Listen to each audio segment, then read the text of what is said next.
Christmas అంటే ఏంటి teacher? Christmas అంటేనా? మంచి ప్రశ్న అడిగావు, చెప్తాను.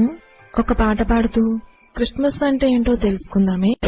వచ్చింది వచ్చింది వచ్చింది క్రిస్మస్ పండుగ, మార్పు లేకుండా చేసే సుఖ దండగ.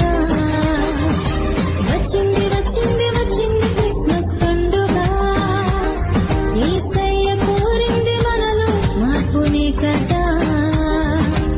ఇంటికి రంగులు కాదు, బంతికి హంగులు కాదు, అల్లరి ఆటలు కాదు, రాగుబోతు విందులు కాదు.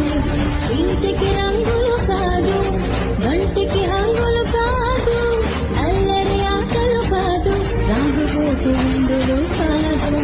మారు మనసు కలిగి ఉండుటయే క్రిస్మస్, అపవిత్రతను విసర్జించుటే క్రిస్మస్.